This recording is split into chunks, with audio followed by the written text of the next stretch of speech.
नमस्कार साथियों।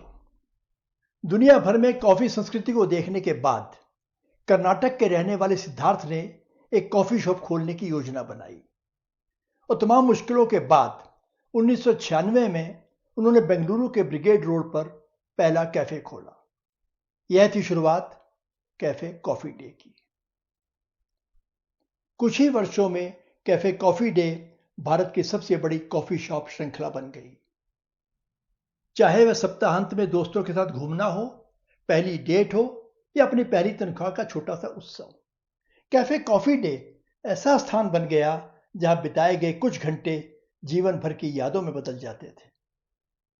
जुलाई 2019 में जब सिद्धार्थ अपनी कार में सकलेशपुर जा रहे थे तो उन्होंने अपने ड्राइवर को पुल पर कार रोकने के लिए कहा और उससे कहा कि जब तक वह नहीं आ जाते तब तक वह पुल के अंत में उनका इंतजार करे। दोस्तों, यह इंतजार इतना लंबा खिंचा कि 36 घंटे की तलाश के बाद उनका शव नदी किनारे मिला। उनके आखिरी पत्र से निष्कर्ष निकाला गया कि सिद्धार्थ ने कर्ज संकट और कारोबार में घाटे के कारण आत्महत्या की थी। उस नोट में सिद्धार्थ ने माफी मांगी कि वह एक सही लाभदायक व्यवसाय मॉडल बनाने में विफल रहे थे। उन्होंने लिखा कि निजी इक्विटी भागीदारों और अन्य ऋणदाताओं का दबाव और आयकर विभाग का उत्पीड़न उनके लिए असहनीय हो गया था। कई लोगों ने सोचा कि सिद्धार्थ की मृत्यु के बाद कॉफी डे कंपनी नहीं बचेगी और सवाल उठ रहे थे कि उनके बाद कंपनी को कौन चलाएगा। दिसंबर 2020 में सिद्धार्थ की पत्नी मालविका ने कॉफी डे एंटरप्राइजेज लिमिटेड के सीईओ का पद संभाला। उन्होंने परेशानियों और रुकावटों के बजाय अपना फोकस इस तरफ मोड़ा कि वह क्या कर सकती है। उन्होंने गैर आवश्यक संपत्तियों का निपटान किया, ऋण पर दोबारा समझौते किए और असफल व्यवसायों को बंद कर दिया। उन्होंने ग्राहकों के अनुभव को बढ़ाने पर भी ध्यान केंद्रित किया। मालविका के प्रयास सफल रहे और उन्होंने कुछ ही वर्षों में सीसीडी कैफे कॉफी डे को वापस अपने पैरों पर खड़ा कर दिया। 2019 में कॉफी डे पर 7,000 करोड़ रुपए से ज्यादा का कर्ज था। मालविका हेगड़े ऐसी निराशाजनक स्थिति से उबार कर सीसीडी को एक बार फिर मजबूत स्थिति में ले आई। जरा सोचिए, कोविड लॉकडाउन के दौरान भी उन्होंने अपना कर्ज कम करने में कामयाबी हासिल की। अपना रोना धोना छोड़कर और जो कुछ वह कर सकती है, जो कुछ वह बदल सकती है, उस पर ध्यान केंद्रित करके मालविका ने न केवल अपना जीवन बदल दिया बल्कि सकारात्मक और संतुष्टिदायक मार्ग की तलाश कर रहे अनगिनत लोगों के लिए भी प्रेरणा बन गई। तो दोस्तों, स्पष्ट संदेश है आज की टिप में। रोना बंद कीजिए। हमेशा उन निर्णयों के बारे में शिकायत करना जहां आप निर्णय लेने वाले नहीं हैं आपको अनुचित तनाव में डालता है और साथ ही समय की बर्बादी भी करता है। जरा सोचिए, आप इसके बारे में क्या कर सकते हैं। अगर ऐसा कुछ है तो बस कीजिए। साथियों, हम आज इस पर चर्चा करेंगे कि यह टिप क्यों महत्वपूर्ण है और आप इसके लिए क्या कर सकते हैं। परंतु आप इसे आगे कैसे बढ़ाएंगे, इसके लिए पहले देखें यह रिमाइंडर।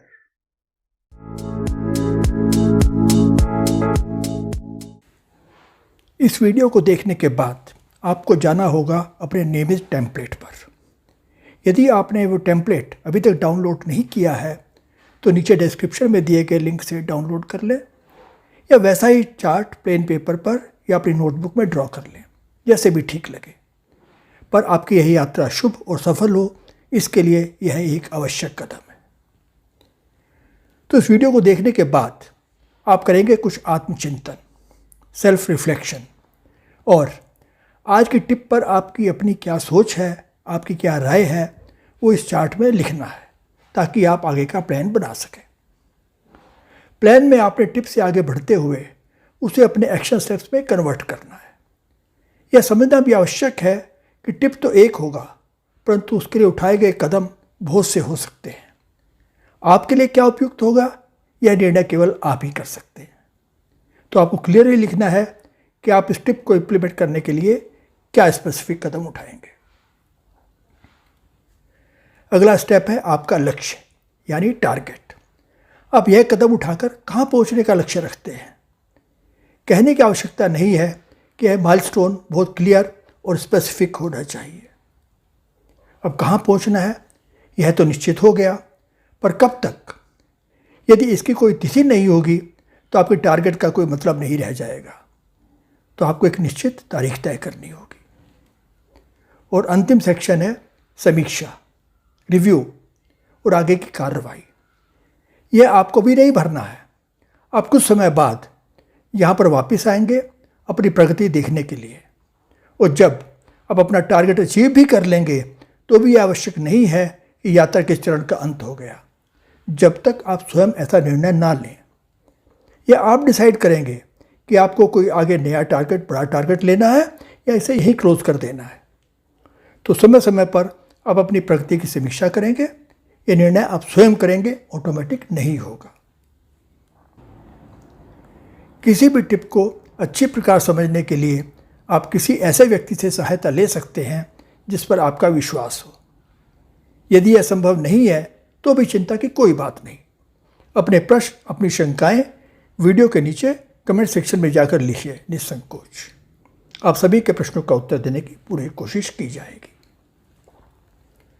और यदि आपको लगता है कि कोई टिप आपके लिए एप्लीकेबल नहीं है या आप उस पर कोई विशेष योजना, कोई स्पेसिफिक प्लान बनाने की स्थिति में नहीं हैं, तो बस पहला सेक्शन इस टिप पर मेरी समझ और विचार में अपने विचार भरें और आगे बढ़ जाएं। क्योंकि हो सकता है यह टिप आपके लिए आज प्रासंगिक ना हो, परंतु भविष्य के गर्त में क्या छिपा है यह तो कोई नहीं जानता। वैसे भी अपनी यात्रा में अक्सर आपको पीछे मुड़कर देखना चाहिए और अपने पहले के कार्यों की समीक्षा करनी चाहिए और संशोधन करना चाहिए। इसलिए ज़रूरी है कि प्रति सप्ताह कम से कम अपनी समझ और विचारों को रिकॉर्ड करके ही आप आगे बढ़ें।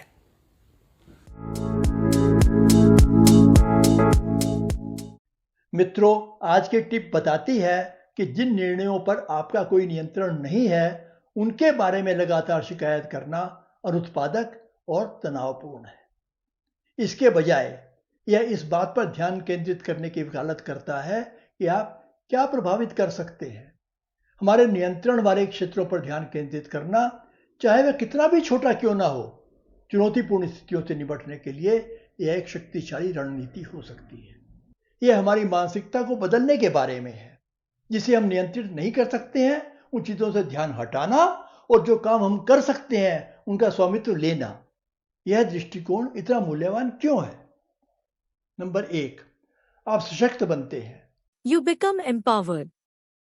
जब आप अपने नियंत्रण वाले क्षेत्रों पर ध्यान केंद्रित करते हैं तो आप कार्रवाई करने और बदलाव लाने के लिए खुद को सशक्त बनाते हैं। यह अविश्वसनीय रूप से प्रेरक हो सकता है और आपके आत्मविश्वास और आत्मसम्मान को बढ़ा सकता है। नंबर 2, तनाव कम होता है। Stress is reduced. जिन चीज़ों को हम नियंत्रित नहीं कर सकते उनके बारे में शिकायत करने से आप असहाय महसूस करते हैं। आप में हताशा की भावनाएं पैदा हो सकती हैं जो आपके मानसिक और शारीरिक स्वास्थ्य पर भारी पड़ सकती है। जिस पर आप नियंत्रण कर सकते हैं उस पर ध्यान केंद्रित करके आप तनाव कम करते हैं और शांति और नियंत्रण की भावना पैदा करते हैं। नंबर 3, संभावनाओं के द्वार खुलते हैं। Doors of possibilities open. आपके नियंत्रण में छोटी छोटी गतिविधियां भी व्यापक प्रभाव डाल सकती है। यह दृष्टिकोण नकारात्मकता पर ध्यान देने के बजाय जिम्मेदारी लेने और समाधान खोजने पर जोर देता है। आप जो कर सकते हैं उस पर सक्रिय रूप से ध्यान देकर आप अप्रत्याशित अवसरों और सकारात्मक परिणामों के द्वार खोल सकते हैं। नंबर 4, फोकस को बढ़ावा मिलता है। Focus is boosted. यह सशक्तिकरण की भावना प्रदान करता है। यह उस ओर ध्यान केंद्रित करता है जिसे एक व्यक्ति नियंत्रित कर सकता है, बजाय इसके कि वह क्या नियंत्रित नहीं कर सकता। इस प्रकार फोकस शिफ्ट करने से व्यक्ति अपने रोजमर्रा के जीवन में सशक्त महसूस करने में सक्षम होता है। नंबर 5, रिश्तों में सुधार होता है। Relationships improve. जब आप इस बात पर ध्यान केंद्रित करते हैं कि आप दूसरों के साथ व्यवहार में क्या नियंत्रित कर सकते हैं तो आप अधिक सकारात्मक और उत्पादक रिश्ते बना सकते हैं। ऐसा इसलिए है क्योंकि आप दूसरों को दोष देने या उनसे बदलाव की उम्मीद करने के बजाय अपने कार्यों और संचार की जिम्मेदारी लेते हैं। बेशक यह स्वीकार करना महत्वपूर्ण है कि कुछ स्थितियां वास्तव में हमारे नियंत्रण से परे हो सकती हैं। इन मामलों में महत्वपूर्ण है कि आप स्वयं की भावनाओं को महसूस करने की कोशिश करें और दूसरों से समर्थन लेने के विकल्प भी खुले रखें। हालांकि चुनौतियों का सामना करते हुए भी अपने नियंत्रण वाले क्षेत्रों पर ध्यान केंद्रित करना एक शक्तिशाली तरीका है कठिनाइयों से निपटने के लिए और शांति और उद्देश्य की भावना खोजने के लिए। इसे व्यवहार में लाने के लिए कुछ व्यवहारिक सुझाव इस प्रकार हैं। नंबर 1, अपने नियंत्रण के क्षेत्रों की पहचान करें। Identify your areas of control. अपनी वर्तमान स्थिति में आप क्या नियंत्रित कर सकते हैं, इस पर विचार करने के लिए कुछ समय लें। जब आप नियंत्रण और सीमाओं की बात करते हैं तो यह आपके दृष्टिकोण, आपके प्रयास, आपकी पसंद या आपके संचार के विषय में हो सकता है। नंबर 2, अपने मूल्यों पर विचार करें। Consider your values. कल्पना करें कि आप आज के अपने निर्णय के लिए भविष्य में कैसा महसूस करेंगे। कठिन समय में गलत रास्ते पर जाना आसान हो सकता है। अपने मूल मूल्यों पर कायम रहें और अंततः आप बेहतर महसूस करेंगे। नंबर 3, छोटे प्राप्य लक्ष्य निर्धारित करें। Set small, attainable goals. ऐसे छोटे लक्ष्यों से शुरुआत करें जिनको क्रियान्वित किया जा सके और जो आपके नियंत्रण में हो। इनमें सफलता मिलने से आपको गति और आत्मविश्वास बनाने में मदद मिलेगी। नंबर 4, अपनी सफलताओं का जश्न मनाएं। Celebrate your successes. इस बिंदु की चर्चा हम कई बार कर चुके हैं। अपनी उपलब्धियों को स्वीकार करने और उनका जश्न मनाने के लिए समय निकालना अत्यंत महत्वपूर्ण है, चाहे वे कितनी भी छोटी क्यों ना लगे। नंबर 5, समर्थन मांगे। Seek support. जब आपको जरूरत हो तो दूसरों से मदद मांगने से ना डरें, ना हिचकिचाएं। एक सहायक नेटवर्क आपको प्रोत्साहन देता है और मार्गदर्शन प्रदान कर सकता है। मित्रों, याद रखें, अपने नियंत्रण वाले क्षेत्रों पर ध्यान केंद्रित करना भी एक यात्रा है, कोई मंजिल नहीं। ऐसे समय आएंगे जब यह कठिन होगा, लेकिन सशक्त महसूस करने, तनाव कम करने और संभावनाओं को खोलने जैसे पुरस्कार निस्संदेह प्रयास के लायक है। पर हर हाल में जॉन मैक्सवेल के ये स्वर्णिम वाक्य सदा याद रखिए। उन चीजों के बारे में चिंता क्यों करें जिन्हें आप नियंत्रित नहीं कर सकते, जबकि आप स्वयं को व्यस्त रख सकते हैं उन चीजों को नियंत्रित करने में जो आप पर निर्भर है। तो निकालिए अपना टेम्पलेट और बनाइए अपना आगे का प्लान। याद है ना, किसी भी अच्छे काम को शुरू करने का सबसे उपयुक्त समय होता है तुरंत, राइट नाउ। बस उससे पहले यदि किसी भी प्रकार का कोई संदेह हो तो बेहिचक नीचे कमेंट्स में लिखें। और आपसे अनुरोध है कि इस वीडियो को लाइक करें, अधिक से अधिक शेयर करें और चैनल को सब्सक्राइब अवश्य करें। और फिर बढ़ चलें आज के टिप के साथ अपनी यात्रा पर शिखर की ओर। तो अगले सप्ताह तक के लिए नमस्कार।